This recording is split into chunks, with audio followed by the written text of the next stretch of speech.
Hi everyone, welcome back to the lectures of business studies. Sir हम पढ़ रहे थे प्रिंसिपल्स ऑफ मैनेजमेंट और हम ऑलरेडी 3 लेक्चर्स पढ़ चुके हैं जिसमें हमने सिग्निफिकेंस और नेचर को समझा। आज हमने एक्चुअली प्रिंसिपल्स को समझना है कि प्रिंसिपल्स है क्या जो हमने मैनेजर्स को समझाने होते हैं या जो मैनेजर्स के लिए एज अ गाइड काम करते हैं। ठीक है, तो सब आज हमने बात करनी है हेनरी फेयोल की।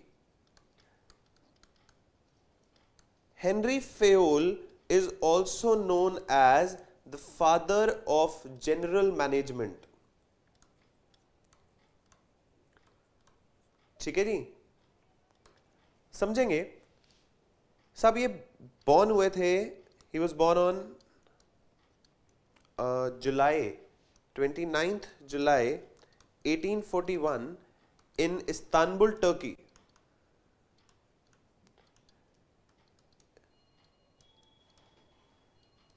And at the age of 6 years he came back to France. France आ गए साहब ये, और बेसिकली इन इस्तांबुल इनके फादर जो थे ही वाज इन मिलिट्री, और मिलिट्री में इंजीनियर थे, तो इनका इंजीनियरिंग की तरफ बहुत ज़्यादा इंटरेस्ट था। तो इन्होंने भी साहब इंजीनियरिंग करी और 1860 में इन्होंने अपनी एजुकेशन पूरी करी और एक माइनिंग कंपनी के अंदर एज एन इंजीनियर ये लग गए। और 1888 के 1888 में he became the MD of the company. उसी कंपनी के ये एमडी बने और 1916 या 1917 की बात है, 1918 ही retired from that company.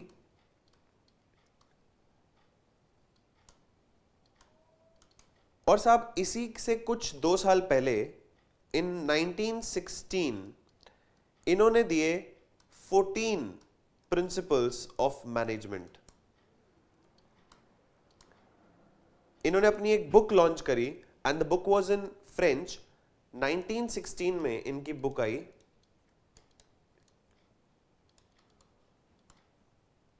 Industrial ET general. Please note it down.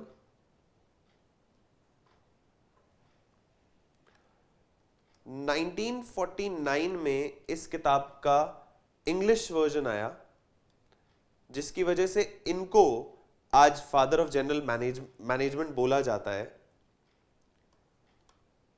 This was general and industrial administration.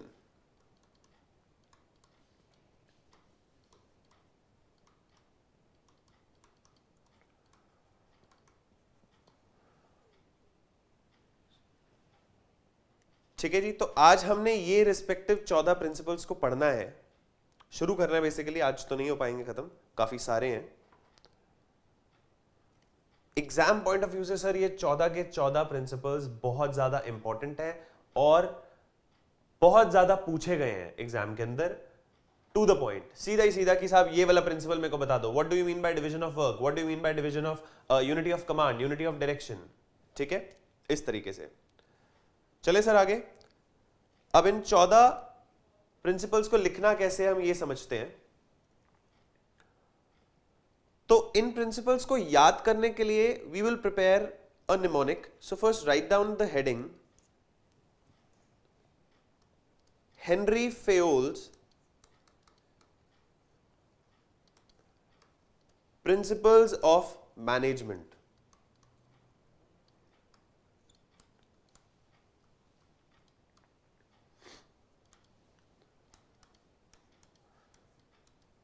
तो इसका निमोनिक कुछ ऐसे है, dad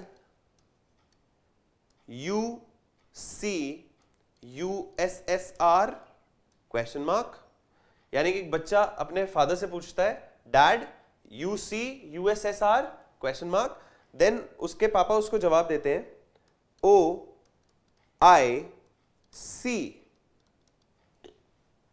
OIC। Let's start.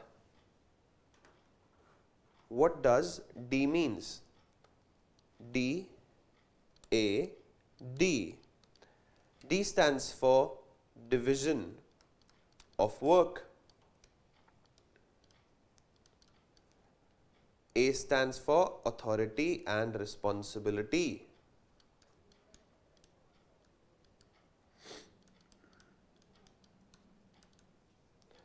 D stands for discipline.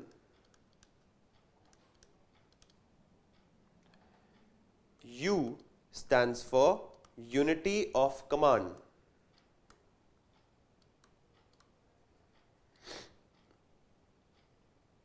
CUSSR.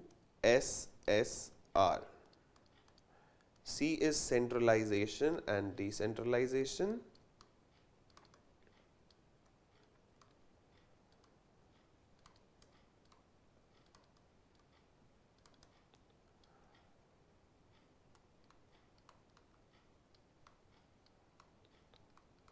U stands for unity of direction. ये unity of command और unity of direction हमने एक साथ पढ़ना है ताकि हम इसका differentiation भी समझ पाए. ठीक है जी. S stands for scalar chain. SCALAR chain.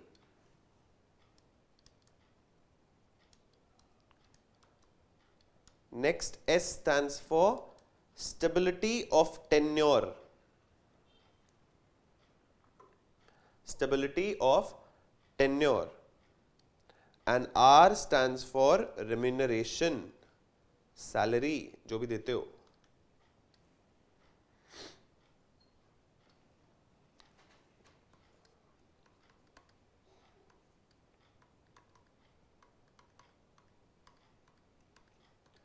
ठीक है जी. Now O stands for order. I stands for initiative. S important है. This is subordination of individual interest.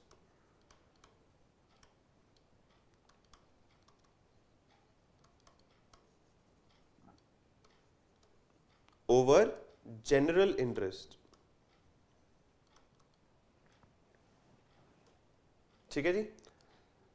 Next is equity.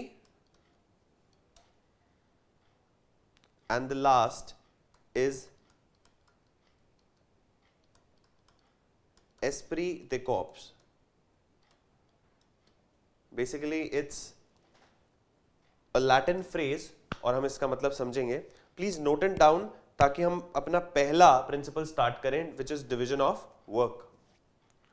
Please note it down.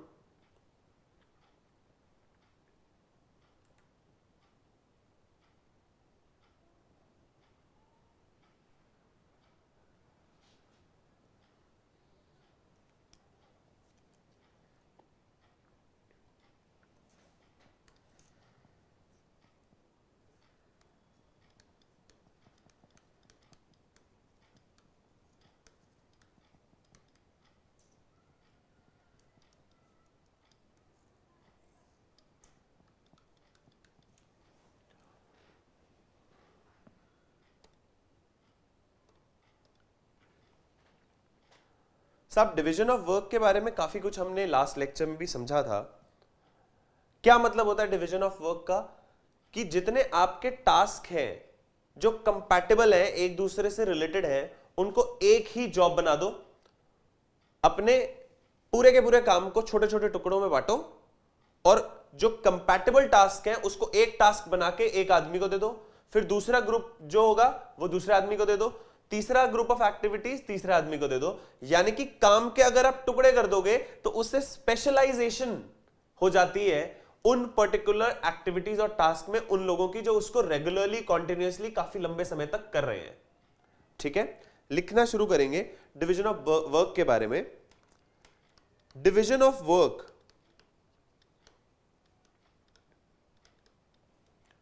refers to dividing the work into compact jobs. dividing the work into compact jobs and allocating these compact jobs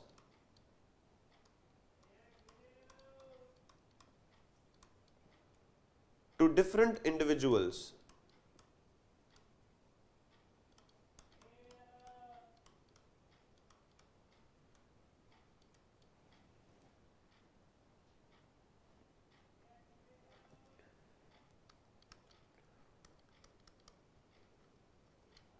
लिखेंगे इसके बारे में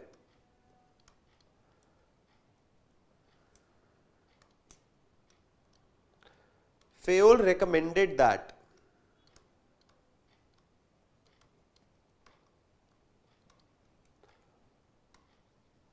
work of all kinds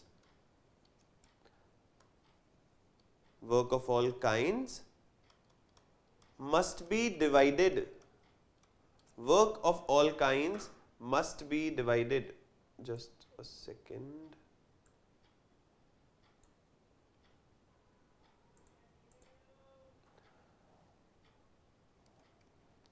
हाँ जी, must be divided and allocated. काम के एक तो टुकड़े करो और उन रिस्पेक्टिव लोगों को दे दो जिनके पास वो क्वालिफिकेशंस हैं या वो स्किल्स हैं जो वो उस काम को कर पाए. ठीक है. Allocated as per competence, यानी कि समर्थ, क्वालिफिकेशन, सब उतनी एजुकेशनल क्वालिफिकेशन हो उनके पास ताकि वो उस काम को कर पाए और साथ साथ एक्सपीरियंस हो. ठीक है जी.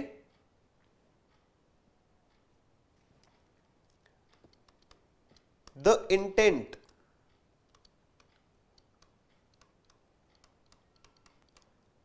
of division of work, the intent of division of work is to produce more,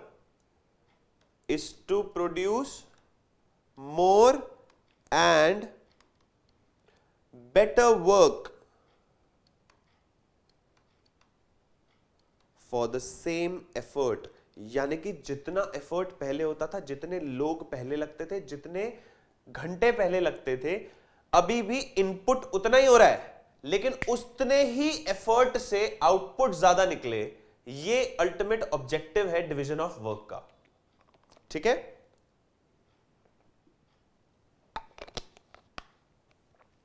B, division makes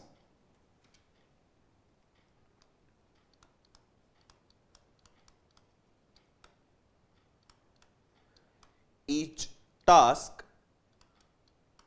simpler and repetitive performance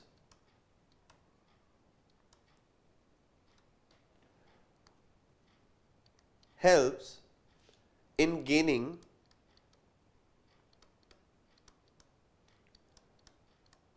speed, accuracy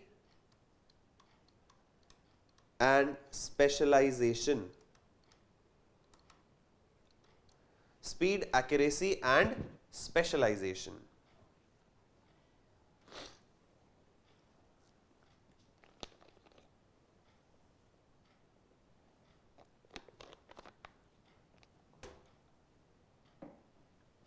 चलेंगे सर आगे.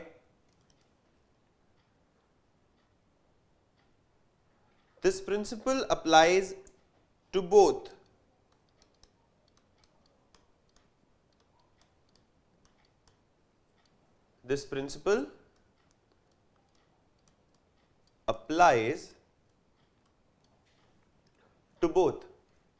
managerial as well as technical work. Managerial as well as technical work दोनों के लिए apply होता है.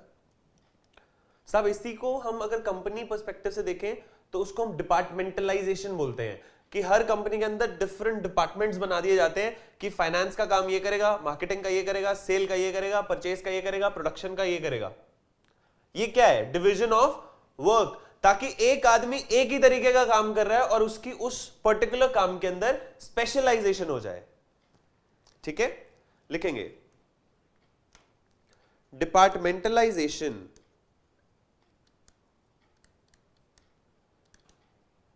is the result of this principle.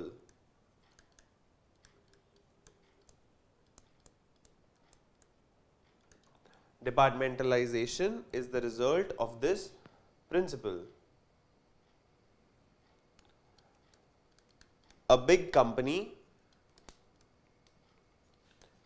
may have separate functional departments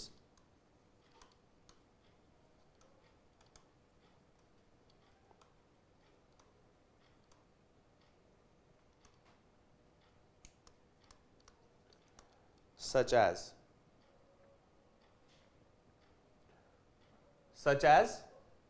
sir कौन कौन से डिपार्टमेंट्स हो सकते हैं? Finance, production, sales, purchase, marketing. Sir इसमें भी ना इनके, जैसे मैंने मार्केटिंग बोला तो मार्केटिंग के अंदर भी बहुत सारे हैं, ब्रांडिंग, एडवर्टीजमेंट्स में भी बहुत सारे हैं। तो फर्दर डिपार्टमेंटलाइजेशन, छोटे छोटे डिपार्टमेंट्स बनते जाते हैं जैसे जैसे कंपनी बड़ी होती जाती है। साहब अगर है ही छोटी सी कंपनी तो डिपार्टमेंटलाइजेशन का कोई यूटिलाइजेशन नहीं है। आपकी कंपनी का अगर धंधा ही सारा 1 करोड़ रुपए का है, आपका बिजनेस ही, सेल ही 1 करोड़ रुपए की है, तो कितना डिपार्टमेंटलाइजेशन करोगे? जरूरत उस केस में ऐसी नहीं होती। ठीक है, तो जैसे जैसे आपकी कंपनी बड़ी होती जाती है, आपका स्केल बड़ा होता जाता है, उसमें आपको डिवीजन ऑफ वर्क जरूरी होता है, ताकि आप एक लेग ऑफ एक्टिविटी के लिए एक बंदे को रिस्पॉन्सिबल बना दो कि साहब आप संभालोगे सेल सारी की सारी, आप उस पर ध्यान दो, आप बाकी सारी चीजें छोड़ दो। ठीक है, चलते हैं जी आगे। इसी के साथ लिख लो, all of these departments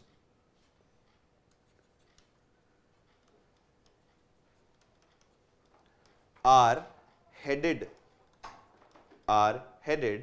by specialized persons and they collectively achieve production and sales target of the company.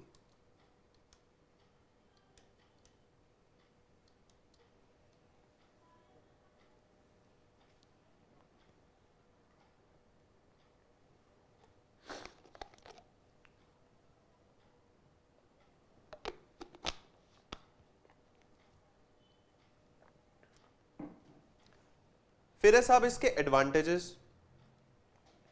Division of work के एडवांटेजेस क्या हैं?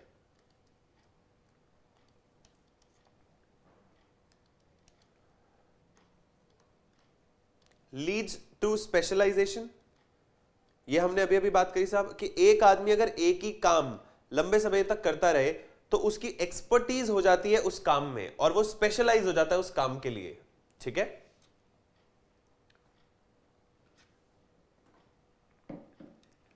Next, saves time. सर वक्त बचता है, स्पेशलाइज्ड आदमी काम करेगा तो वो काम जल्दी करेगा।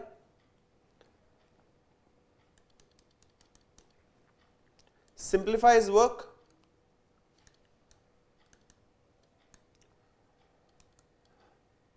हमने कॉम्प्लेक्स एक्टिविटी को कई सारे हिस्सों में तोड़ा तो वो टूटा हुआ हिस्सा जो है साहब वो अपने आप में बहुत सिंप्लीफाइड हो जाता है। जब मैंने एक मैनेजर को बोल दिया कि आपने सिर्फ परचेज पे ध्यान देना है, आपने सिर्फ माल खरीदना है, आप छोड़ो प्रोडक्शन कैसे हो रही है, छोड़ दो माल कैसे बिक रहा है, आपने सिर्फ माल खरीद के लेके आना है, सब उसकी जॉब सिंप्लीफाई हो गई। उसको 4-4 एक्टिविटीज नहीं संभालनी, उसको एक ही चीज पे फोकस करना है। ठीक है, इंक्रीजेस एफिशिएंसी।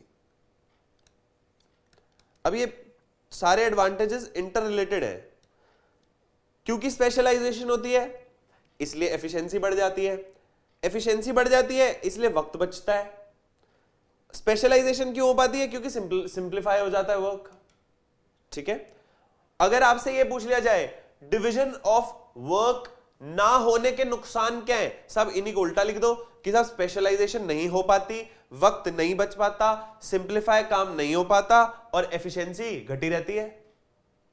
ठीक है, तो डिवीजन ऑफ वर्क हमने समझ लिया। इसके बाद नेक्स्ट प्रिंसिपल पे चलेंगे। डिवीजन ऑफ वर्क तो हमको समझ में आ गया कि साहब एक कॉम्प्लेक्स काम को छोटे छोटे टुकड़ों में बांट दो ताकि वो काम सिंप्लीफाई हो जाए। अलग अलग लोग उन छोटे छोटे कामों को करेंगे तो उनकी एक्सपर्टीज उस काम में बढ़ेगी, इसलिए अल्टीमेटली एफर्ट उतना ही होगा, लोग उतने ही होंगे जितने पहले थे, लेकिन मेरी प्रोडक्शन और मेरा मुनाफा बढ़ जाएगा। ठीक है, right down the second principle, authority and responsibility.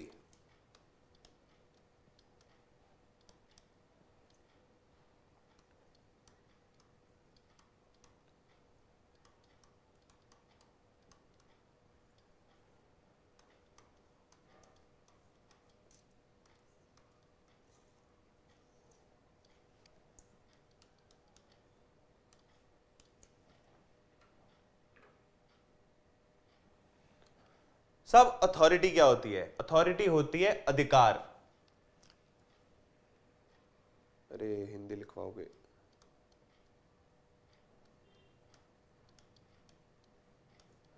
Responsibility जिम्मेवारी,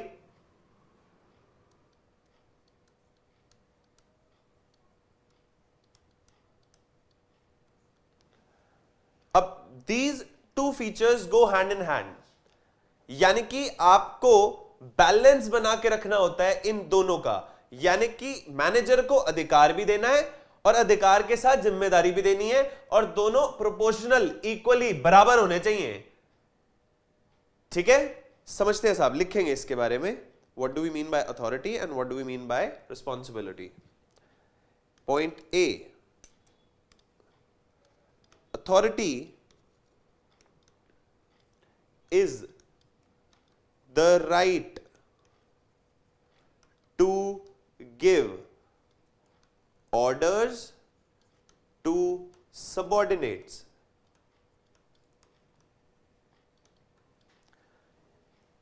मेरे पास अधिकार है मेरे सबॉर्डिनेट को ऑर्डर देने का।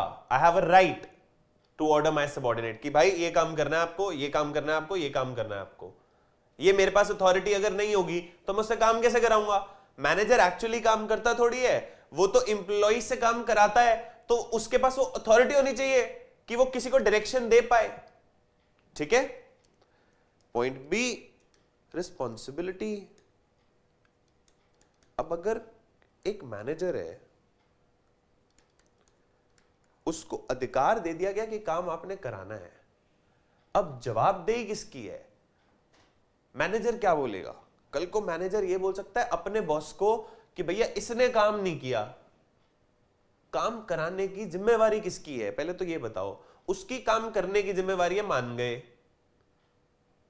काम हो जाना चाहिए, इसकी अल्टीमेट जिम्मेवारी किसकी है? मैनेजर की है। तो क्या मैनेजर की जिम्मेवारी नहीं बनेगी कि काम पूरा हो?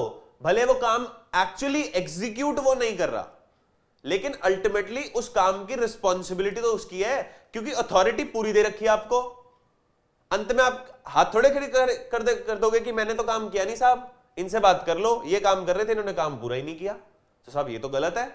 इसलिए जितनी अथॉरिटी दी जाती है उसके साथ साथ उतनी ही रिस्पॉन्सिबिलिटी भी दी जाती है। लिखेंगे इसके बारे में। Responsibility is the duty which a subordinate is expected to perform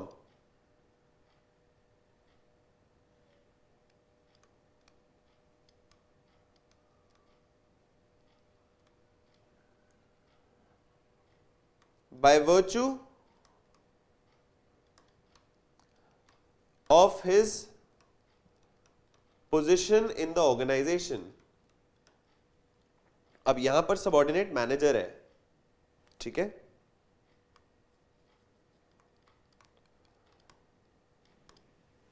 आप कंपनी के एमडी हैं, आपने अपने मैनेजर को अथॉरिटी दे दी कि भाई साहब काम कराओ, आपको खुली छूट है, जैसे मर्जी इंस्ट्रक्ट करो, डायरेक्ट करो, काम होना चाहिए। अब कल को काम नहीं हुआ तो मैनेजर की ही तो रिस्पॉन्सिबिलिटी है जिसको अथॉरिटी दी गई थी, ठीक है। चलते हैं जी आगे। Point C, authority and responsibility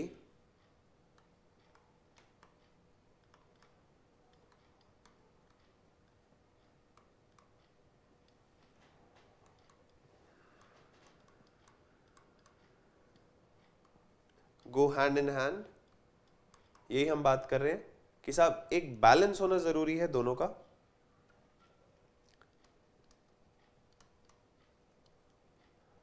parity between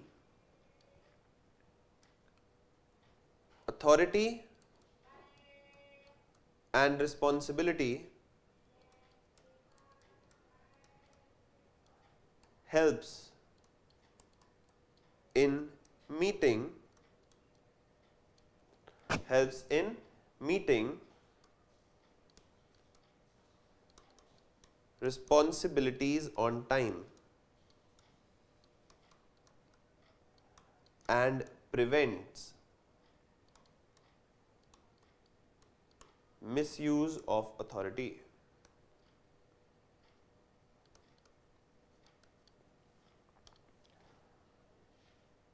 समझते हैं, अगर एक आदमी को अथॉरिटी नहीं दी गई, अगर उसका एम्प्लॉइज के ऊपर अधिकार नहीं है, तो वो उनको गाइड या उनको इंस्ट्रक्ट या उनको डायरेक्ट नहीं कर सकता, जिसकी वजह से वो अपनी जिम्मेवारियों को वक्त पे पूरा नहीं कर पाएगा। आप समझे? अगर मैंने आपको बोला कि साहब बैलेंस होना चाहिए, जितनी अथॉरिटी उतनी रिस्पॉन्सिबिलिटी, उतनी रिस्पॉन्सिबिलिटी जितनी अथॉरिटी। अगर आपने रिस्पॉन्सिबिलिटी दे दी, काम की जिम्मेवारी तेरी, और अधिकार उसको 1 रुपए का नहीं दे रखा, तो अल्टीमेटली वो एक इनफेक्टिव मैनेजर हो जाएगा कि वो काम अल्टीमेटली करा ही नहीं पाएगा क्योंकि अथॉरिटी नहीं है, ठीक है। अब उसकी उल्टी सिचुएशन, साहब जिम्मेवारी 1 रुपए की नहीं है और अथॉरिटी सारी की सारी दे दी कि बॉस है जी, उनका बेटा आया, एमडी बना दिया उसको, जा बेटा ऐसी तैसी कर मेरी कंपनी की। तो वो करेगा क्या सर? ऐसी तैसी करके ही आएगा वो तो अपने हिसाब से, क्योंकि उसके पास अथॉरिटी पूरी है और उससे उसकी जवाबदेही किसी को नहीं है कि भाई काम कितना हुआ, कैसे हुआ, तेरी कोई रिस्पॉन्सिबिलिटी है या नहीं, इसका कोई लेना देना नहीं है। ऐसे में होगा क्या? मिसयूज होगा साहब अथॉरिटी का। तो दोनों बराबर होंगे तभी गाड़ी सीधी चलेगी, वरना किसी ना किसी टेढ़ी डायरेक्शन में ही चलेगी, ठीक है। यही पॉइंट लिखते हैं हम। अथॉरिटी, अथॉरिटी कितने टाइप की होती है? 2 टाइप की होती है।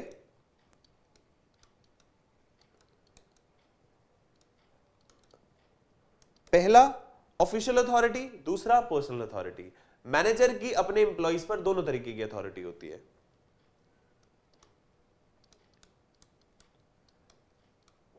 Official authority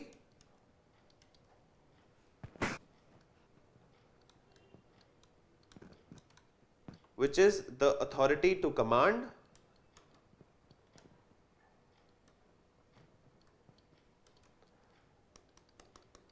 second is personal authority,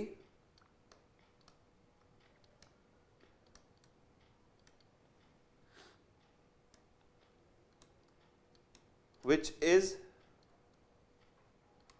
the authority of the individual manager।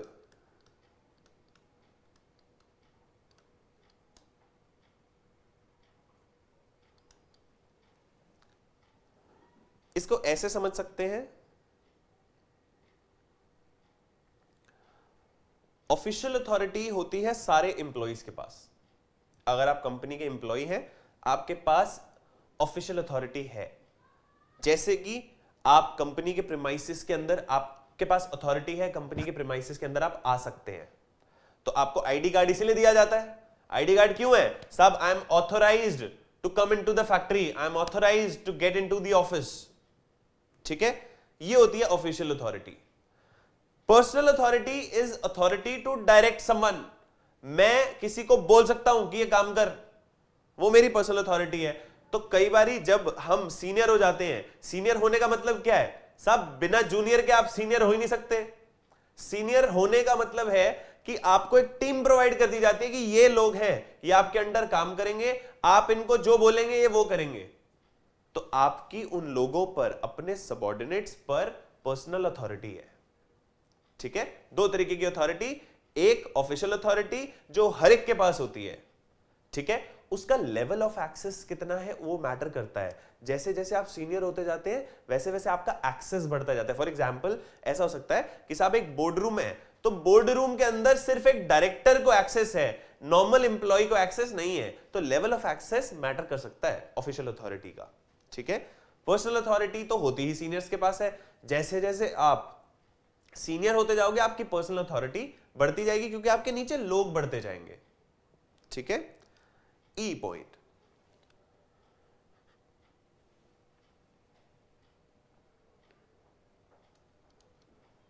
Next point, next पे लिख लेते हैं। रिस्पॉन्सिबिलिटी विदाउट अथॉरिटी, जो हम अभी बात कर रहे थे।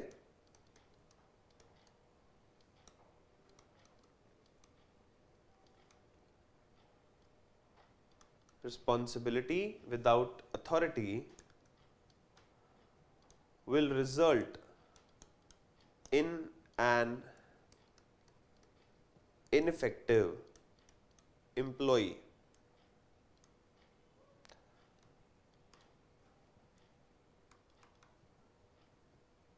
Therefore, an employee should have necessary authority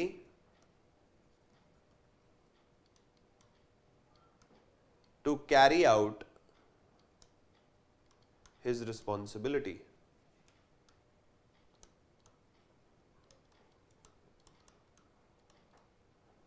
ठीक है जी, उसके पास जरूरी अथॉरिटी होनी चाहिए, वरना वो काम तो कर ही नहीं सकता।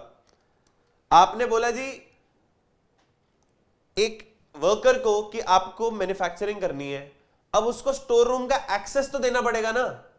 अगर वहां के गार्ड ने बोल दिया कि मैं तेरे को अंदर ही नहीं जाने दूंगा, तेरे को रॉ मटेरियल नहीं लेने दूंगा, अगर उसके पास स्टोर के अंदर जाने की अथॉरिटी ही नहीं है, तो साहब वो काम करेगा कैसे?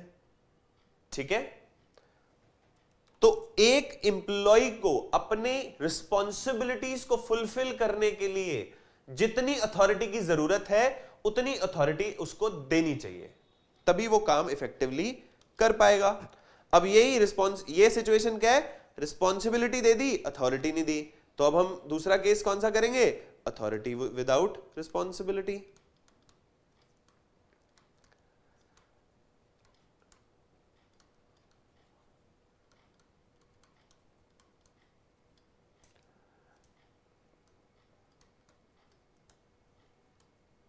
विल रिजल्ट इन, अभी अभी तो बात करी थी सर, मिसयूज होगा।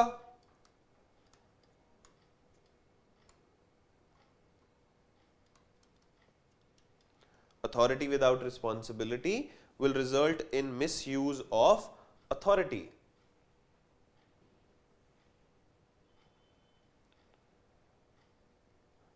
Therefore, an organization, तो साहब इसका इलाज क्या है कि एक तो रिस्पॉन्सिबिलिटी दो, दूसरा सेफगार्ड रखो कि अगर कोई मिसयूज करे तो उसको सजा भी मिले।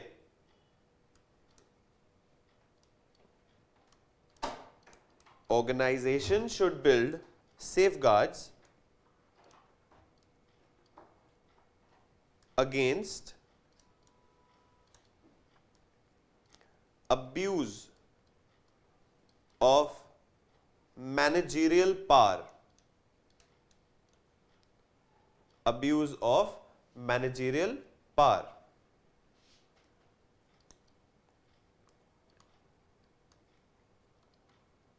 फिर लिखेंगे साहब इसके advantages,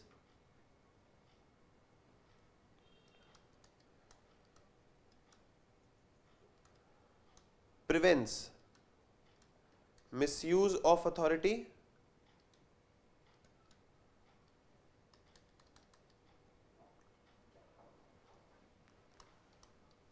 increases efficiency of the manager,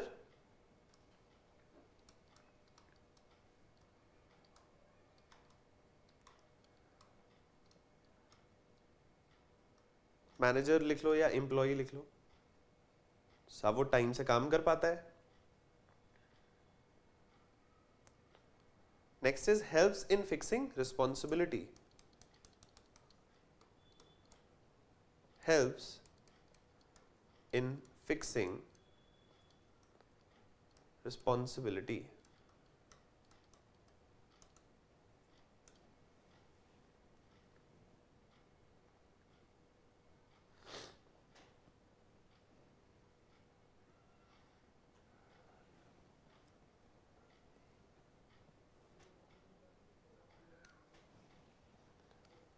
इसके बाद थर्ड पे चलेंगे साहब, डिसिप्लिन।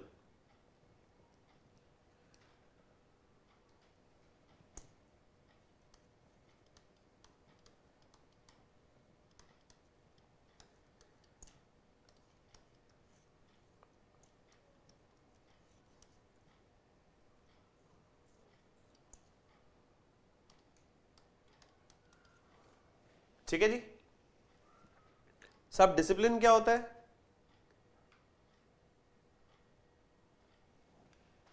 कंपनी ने कुछ रूल्स, कुछ रेगुलेशंस, कुछ टाइमिंग बनाए होंगे। फॉर एग्जाम्पल, हर एम्प्लॉय को 10 बजे डेस्क पे होना चाहिए, ये एक रूल है।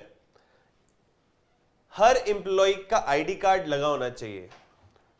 ठीक है जी, कोई भी गलत कंडक्ट या मिसकंडक्ट नहीं करेगा। ठीक है जी, कोई गाली गलौच नहीं करनी आपको। ठीक है, you should not use abusive language. तो ये सारे क्या हैं? ये रूल्स एंड रेगुलेशन है जो एक ऑर्गेनाइजेशन ने बना रखे हैं, और अगर वो फॉलो हो रहे हैं, it means the employees are disciplined, and if you are disciplined you will reap these benefits to the huge amount. ठीक है, अब समझते हैं क्या मतलब है इसका, डिसिप्लिन के फायदे क्या क्या हैं। साहब, अगर सारे लोग एक ही टाइम पर ऑफिस पहुंच जाते हैं तो मुझे मेरे सीनियर से बहुत सारी चीजें कंसल्ट करनी होती हैं, तो पता लगता है मेरे 2 घंटे बाद आता है। 2 घंटे बाद आता है तो मेरे को अगर अभी प्रॉब्लम है तो उसका सोल्यूशन कैसे मिलेगा? मैं 8 बजे पहुंच गया, मेरा बॉस 10 बजे चल के आ रहा है, साहब वो चीजें 2 घंटे तक लटकी रहेंगी। अगर वही वो 8 बजे अवेलेबल हो, वहीं के वहीं सोल्यूशन हो जाएगा प्रॉब्लम का। ठीक है, क्योंकि ये वो चीजें होंगी जिसका डिसीजन लेने की अथॉरिटी मेरे पास नहीं है। अथॉरिटी किसके पास है? मेरे बॉस के पास है। तो साहब डिसीजन वही लेंगे, मैं थोड़ी लूंगा, क्योंकि मेरे पास अथॉरिटी नहीं है। So this what discipline require. ठीक है, डिसिप्लिन को जरूरत होती है कि आपकी ऑर्गेनाइजेशन के जो रूल्स हैं वो सारे के सारे फॉलो हो। पढ़ो डिसिप्लिन, डेफिनेशन लिख लेते हैं पहले। Discipline refers to obedience to rules and regulations of the organization.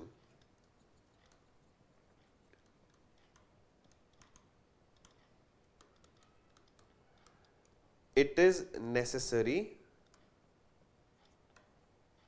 for the systematic working of the organization. Necessary for the systematic working of organization.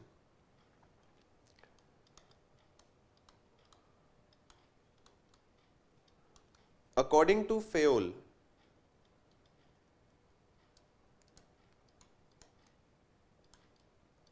discipline requires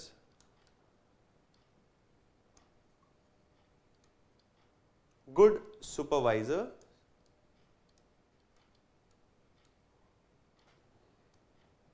at all levels. सब एक तो अच्छे लोग, अच्छे मैनेजर्स, ठीक है जी. Clear and fair agreement regarding rules and सब rules के रिगार्डिंग क्लियर, बेसिकली क्लैरिफिकेशन होनी चाहिए इंप्लॉइज को रूल्स के रिगार्डिंग. आपको उनको अवेयर कराना जरूरी है. गाइडलाइंस आपकी लिखी हुई होनी चाहिए. फॉर एग्जाम्पल जो बड़ी बड़ी कंपनीज होती हैं, सब उनकी प्रॉपर ड्रेस पॉलिसी लिखी होती है कि आपको प्रोफेशनल अटायर में रहना है. और सिर्फ इतना नहीं, प्रोफेशनल अटायर का मतलब भी समझाया हुआ है कि साहब लाइट कलर की शर्ट ही चल सकती है. आपका फ्राइडे कैजुअल अलाउड है, तो कैजुअल डे पर ही आप डार्क शर्ट पहन सकते हैं. आपकी सॉक्स का कलर कभी भी किसी भी केस में व्हाइट नहीं हो सकता. आपके जूते का कलर आपके बेल्ट के कलर से मैच होना चाहिए. ठीक है जी. आपका ऊपर वाला बटन साहब कभी भी खुला नहीं हो सकता और उस पर टाई हमेशा लगी होनी चाहिए. टाई बेल्ट लेंथ तक होनी चाहिए, ना बेल्ट से ऊपर ना बेल्ट से नीचे. ये सारी चीजें कंपनी अपनी ड्रेस पॉलिसी के अंदर लिखती है. ठीक है साहब. कुछ इंप्लॉइज होते हैं साहब, ये बटन खोल के ऐसे कफ्स रोल करके मजे से घूम रहे होते हैं. These are not allowed. Company उनको कभी भी, अगर कंपनी डिसिप्लिन्ड हुई तो किसी भी दिन उनको उठा के बाहर फेंकेगी.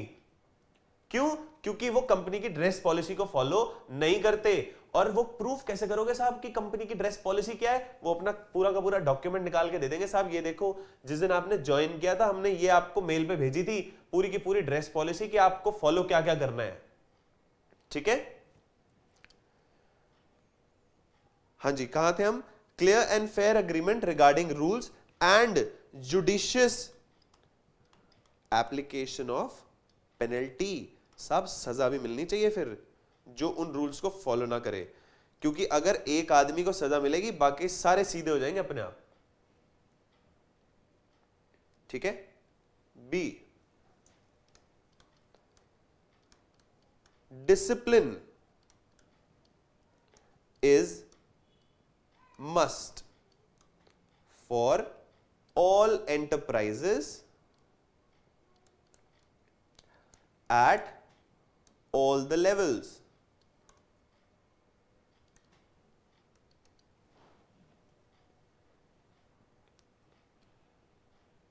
ठीक है जी.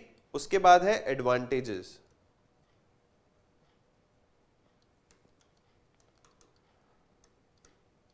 Smooth and systematic function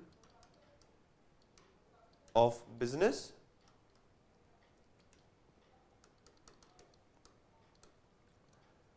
better relations between management and employees. लिखेंगे इसको. Smooth and systematic function of business. Second, better relations between management and employees. तो साहब हमने आज 3 प्रिंसिपल्स पढ़े. पहला, डिवीजन ऑफ वर्क से काम को बांटना चाहिए. दूसरा, अथॉरिटी एंड रिस्पॉन्सिबिलिटी, जितनी अथॉरिटी दो उतनी रिस्पॉन्सिबिलिटी दो, दोनों में बैलेंस होना चाहिए. एंड तीसरा साहब, आपके एम्प्लॉइज डिसिप्लिन होने चाहिए. आपकी डिसिप्लिनरी पॉलिसी लिखी होनी चाहिए कि कौन किस तरीके का कंडक्ट मिसकंडक्ट माना जाएगा. अगर आपने फ्लोर पे बैठे बैठे गाली दे दी, सब मिसकंडक्ट है, कंपनी को उठा के ऐसे आदमी को बाहर फेंकना चाहिए. ठीक है सर. इन तीनों के तीनों प्रिंसिपल्स को अच्छे से पढ़ के आएंगे because these are important for from exam point of view. ठीक है. Rest will take up in the next lecture. Thank you so much. Bye bye.